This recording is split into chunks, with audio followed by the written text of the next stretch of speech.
নমস্কার বন্ধুরা, স্বাদে আহ্লাদের পরিবারে আপনাদের আরও একবার স্বাগত জানাই। আমি আজকে আপনাদের একটা নতুন ধরনের নিরামিষ রান্না করে দেখাবো। বুঝতে পারছেন কিনা আমি জানি না এটা কিসের কি বানিয়েছি।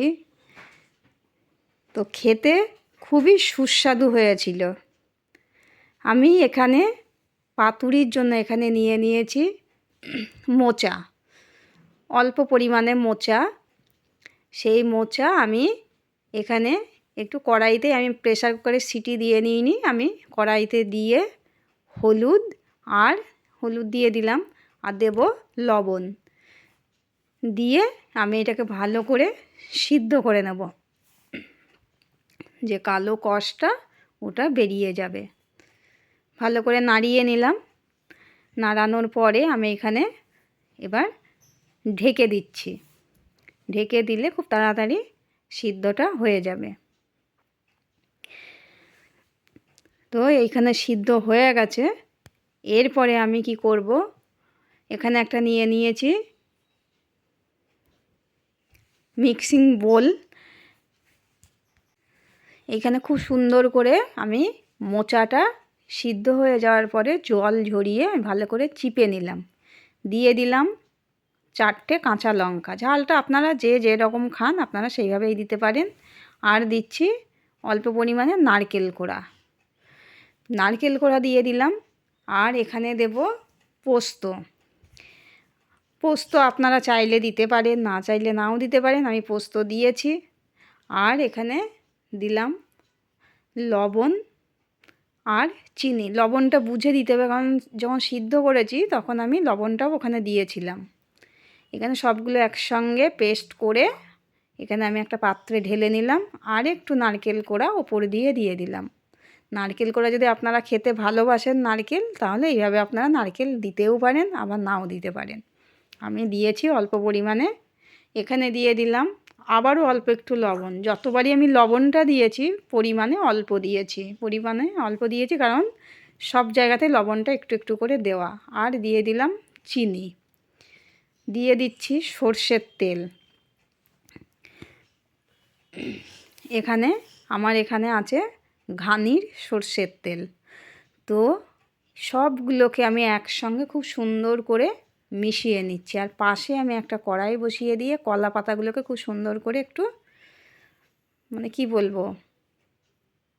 সেঁকে নিচ্ছি, দিয়ে যাতে কলা পাতাগুলো যাতে না ফেটে যায়, এইভাবে সেঁকে নিলে আর কলা পাতাগুলো যখন আমি পাতুরির জন্য ওই যে ব্যাটারটা রেডি করেছি ওটা যখন ভাঁজ করব তখন ওটা ফেটে যাবে না। এখানে দিয়ে দিলাম কড়াইতে আবারও একটু সর্ষের তেল দিয়ে খুব সুন্দর করে হাত দিয়ে মিশিয়ে নিচ্ছি। হাতের মতো ভালোবাসা তো আর কোনো কিছুতে নেই, ওই জন্য আমি হাতটা দিয়ে খুব সুন্দর করে মিশিয়ে নিলাম।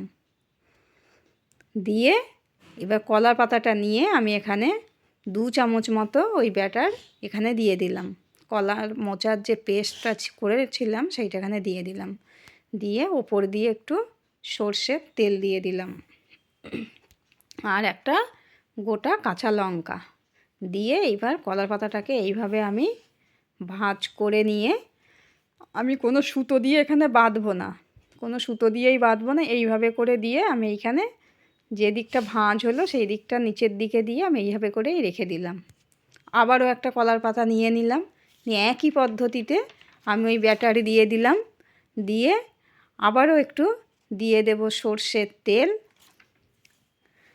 আর দেব একটা কাঁচা লঙ্কা দিয়ে খুব সুন্দরভাবে এখানে কলার পাতাটা এইভাবে মুড়িয়ে দিয়ে দিলাম। এই মোচাটা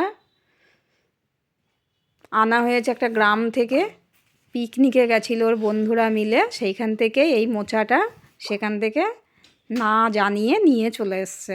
সেই মোচারই এখানে একটু ইচ্ছা হলো পাতুরি বানিয়ে দেখায়। আমার এখানে যা মোচার পরিমাণ ছিল এখানে 4টে পাতুরি হয়েছে।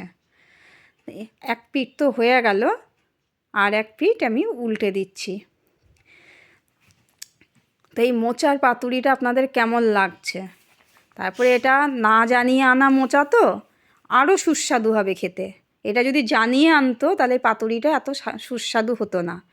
যেহেতু পিকনিকে গিয়ে এটা না জানিয়ে নিয়ে চলে এসছে গ্রাম থেকে, ওই জন্য এই মোচার পাতুরি খুব সুন্দর হবে খেতে। তো রেডি হয়ে গেল পাতুরি মোচা। এইভাবে আপনারা অবশ্যই একবার পাতুরি বানিয়ে খেয়ে দেখবেন, খুবই ভালো লাগবে। খেতে খুবই ভালো হয়েছে।